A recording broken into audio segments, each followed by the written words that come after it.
as the title shows, pinning a curtain using an old iClone project. Now this I'm not going to save. I'm going to open up an old iClone5 project, and it's where I identified all the pinpoints on an old curtain.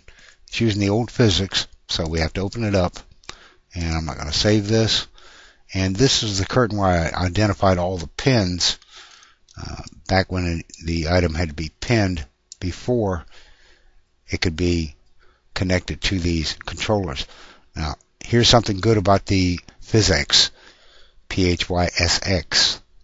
You don't have to have all these control points. You don't have to have these boxes to control the curtain itself.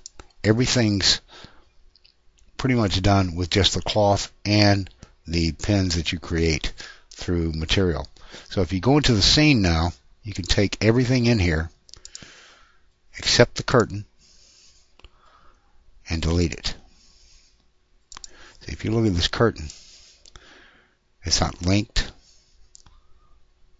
or attached to anything all the way down this list. No linking. Okay, so you can take everything here, press shift, and delete it. All you're left with is this curtain. We're going to need two of these, so I'm going to create two. This is going to be the left curtain, and then I'm going to take a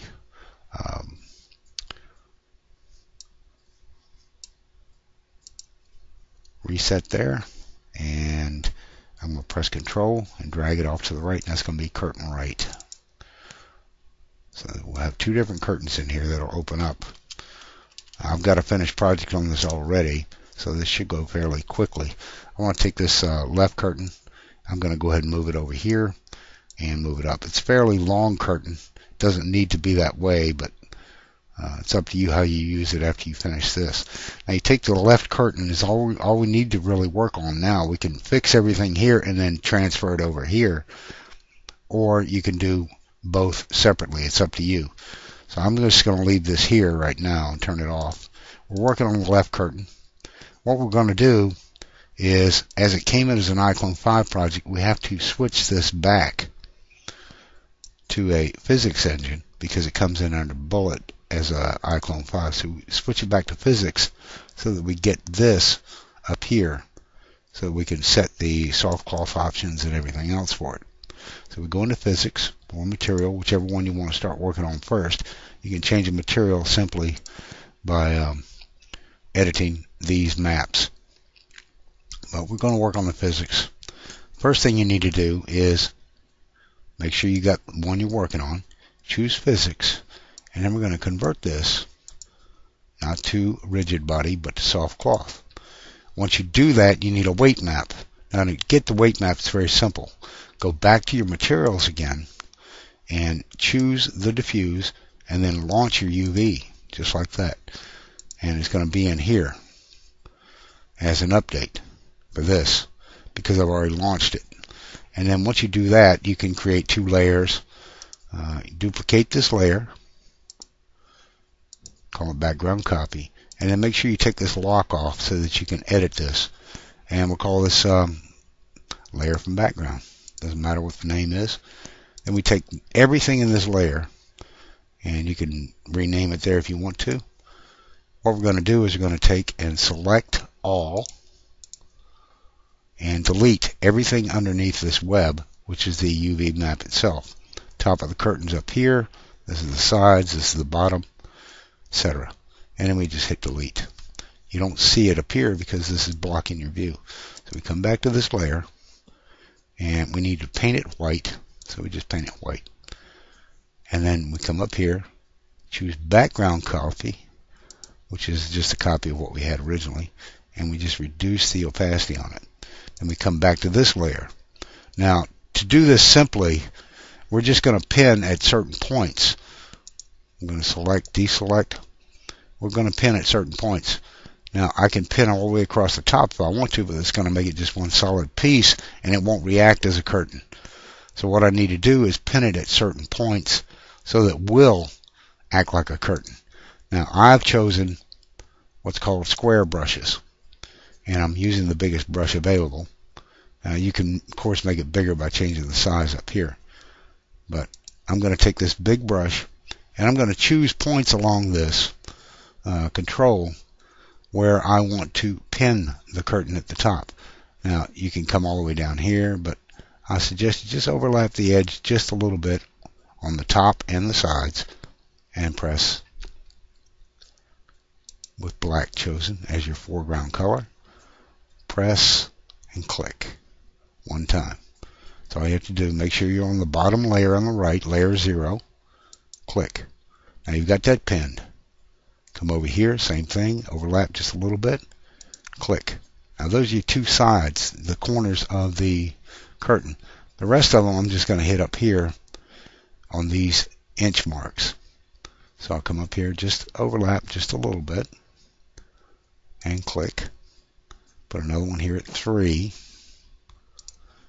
another at 2, and another at 1. And it doesn't have to be perfect here, but that's basically where you're pinning it at. You've got 1, 2, 3, 4, 5, 6 pins there. So instead of having all those controllers on there, now you've got a pinned curtain map. And what you do is you just save this as your weight map. You don't need this layer, so we say File, Save As, and we come down to wherever you've got it and put it 0 weight maps. Now I don't have any PSDs here because it uses JPEG. So I click here, and I've already got one in here called curtain. Now that curtain, if you'll look at it, 1, 2, 3, 4, 5, 6, is already here. 1, 2, 3, 4, 5, 6. I've already got one, but I can still use this. So I'm just going to go ahead and overwrite it and save it. It's not going to hurt it, and it can be reused again and again. If you're doing curtains, that's the top pins. Think of those as the rings or hooks holding the curtain in place. Once you go back to iClone, you slip it back over there, and then this curtain, if I press play now, is not pinned. It's just going to fall. It's got no choice. It's got nothing holding it up. Those black marks that are put on the curtain actually hold it in place. So I go back here to PhysX again, and I say, okay, now that I've got the pin set up based on this UV for this diffuse, all we're going to do is go Edit Weight Map. It's a default material. You can rename that material here if you want to call it. You can call it anything you want. Just hit rename and call it curtain. Once you change it, of course it changes over here. And it could have multiple patterns on it. It's up to you or the person that created it how many different mapping UVs it has. But anyway, this is a curtain now, and I need a weight map. Well, the weight map is here. How do I know? Well, because I just put it there. These are all the weight maps I've done so far in this version of iClone, which is the final release. Leave it as it is. Press play. Now where's it going? I have no idea. Maybe it's trying to follow the old pattern. So what I'm going to do here is I've already got it chosen in the scene manager, curtain left. So I go up here and I say animation, remove object animation. Now let's see if it goes anywhere.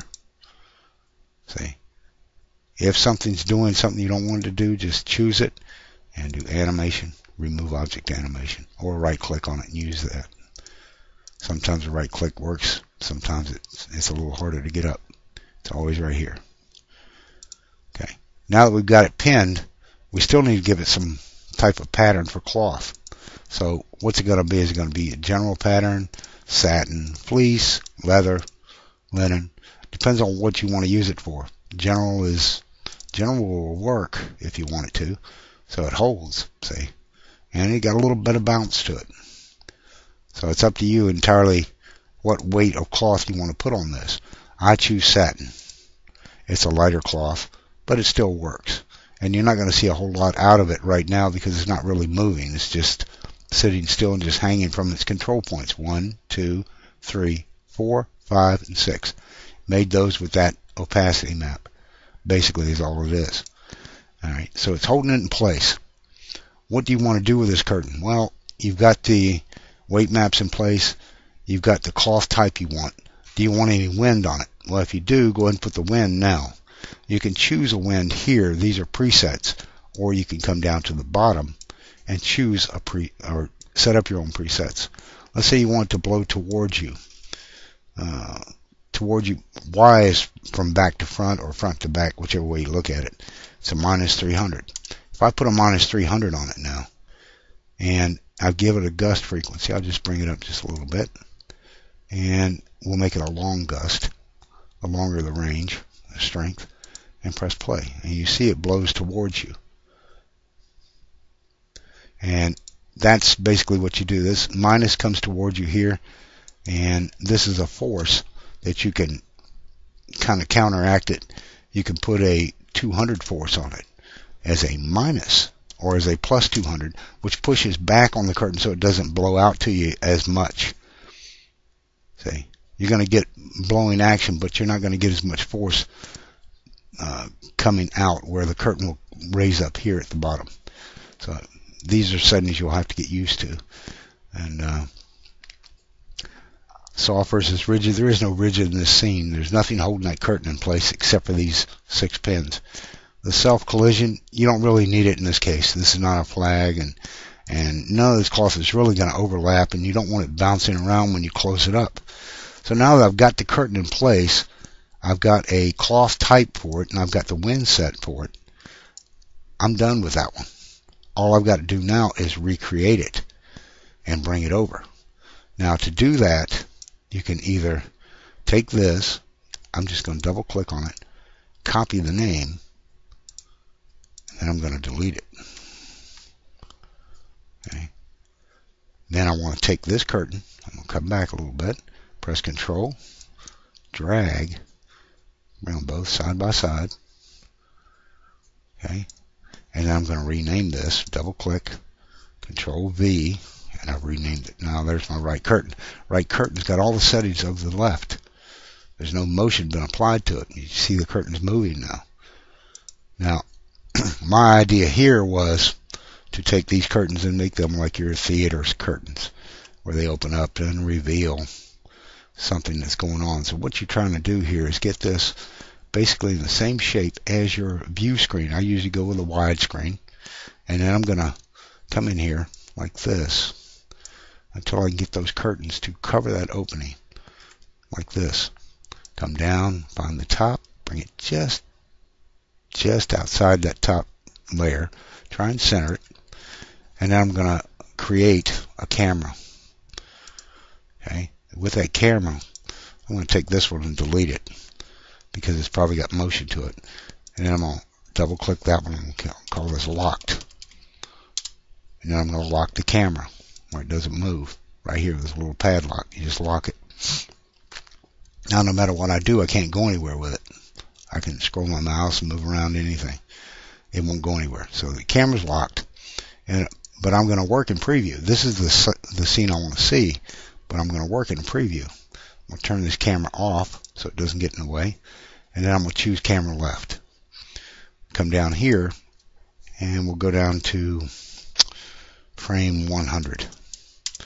Now, what do I want to do with the curtain at frame 100? Well, I want to open it. So I take curtain left. I come over here, make sure that you're on the attribute side, attribute tab, and we're going to change the pivot point here to the upper left. Okay? And then we're going to do the same thing on the curtain right while we're here and change the pivot to the outside. We're going to open these curtains and we're going to close these curtains. At frame 100, I'm going to take curtain left, I'm going to hit the letter R, and I'm going to close that curtain up like that. And I come to curtain right, and I'm going to close it up. Do the same thing, just pull on it. It's going to go to the direction where you got it pinned at. Up here, upper right is your pivot point, so it's going to go towards that. So there we are. Now there's both curtains out to the right at 100. So let's go out to 150. Okay, let's go out to 150, and the curtain's still moving. Don't worry about that. It'll fix itself here in a second. We go back out here, and we've got a scale going on here. Now your scale is 12.4. Just go up and down. One click up, one click down. That adds a key on your timeline. And same thing here. Here, here. I'm not worried if these match. I'm just opening them up. And if you open your timeline, choosing both of these, your default is to show object-related tracks. So you show both of them. Here's where it starts. Here's where you open it. And here's where we added a key to hold that position open. Now we're going to go down to frame 300. You can type it in, go to 300. And what do we want to do now? At 300, we want to actually copy this key to close it back up. So if we copy this, we go to 300,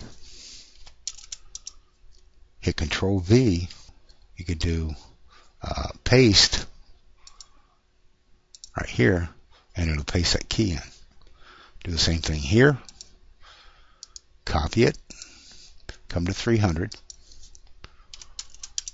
and then either hit paste again or right click and paste. It's up to you. All we're doing is transforming them, so you can just right click and paste.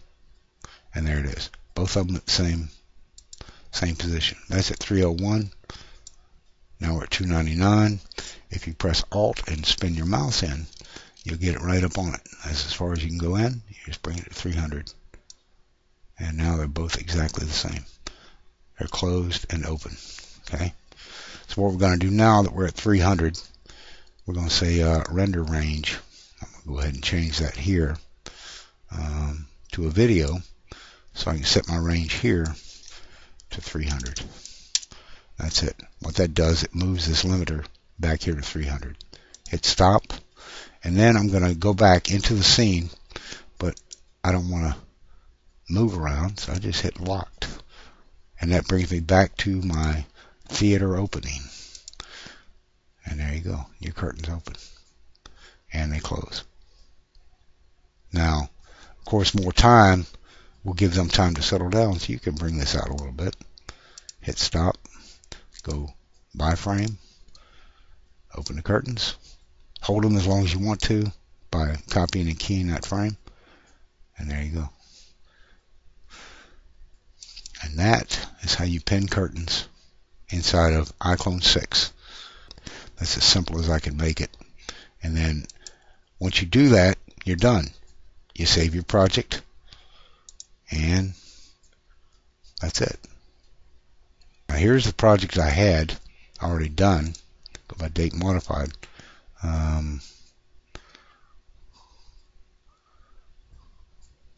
That's 5. So if I say File, Open, and I go back out here to F, let's see, I had it set at projects. There we go. All pinpoints identified. Here's PhysX curtains to introduce your cinematic opening. You open that.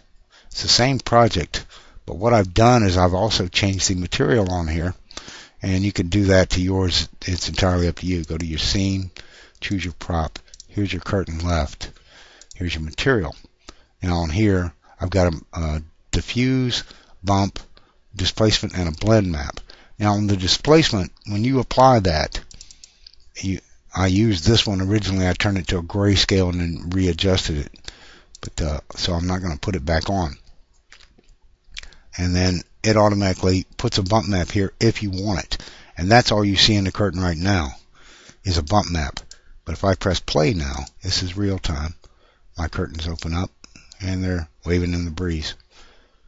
That's a little slower because I intended it to be. They open it up and now it's in the hold pattern, and then it'll come back closed again. And you can pause it and close it anywhere you want. Once you get your soft cloth animation the way you like it, maybe you don't like the wind. I just put it in there for an example to show you how to use the wind. But if you don't want the wind, you can always remove it. Once you've got your animation in here for this curtain, and you've still got other things to work on soft cloth, leave this flag on. Come over here, turn the curtain off to none and none. Now, it's already been recorded because I'm baking soft cloth. That's done here. If you say bake animation for soft cloth, That's in your project settings. So that's done. Now, the curtains will still move even if I turn this off because it's already been baked. So all I've got to do is do that. And those curtains will continue to move even though they're turned off here and the project is turned off here. They still work because the animation is baked. If you look at each one of these, if I press Control when it stops, if I press Control and click both, there's both curtains, object related track. If you open each one, they've got a soft cloth here. And each one of those has animation. This is your animation for your soft cloth. So this is for the entire project. And if I say or fit to window, and this is it. Fit to window is the entire project, the length. But this is your soft cloth animation, this is your soft cloth, and that's all it says. But if you were to delete one, you'd have to re-record it by turning this back on and turning the flag back on here. Right now it's set to none, but it's retained its animation, and you can't change it unless you turn this back to soft and turn this back on to re-record. And that's it. There's your soft cloth curtains pinned from an old iClone 5 project. It's Cricky, out.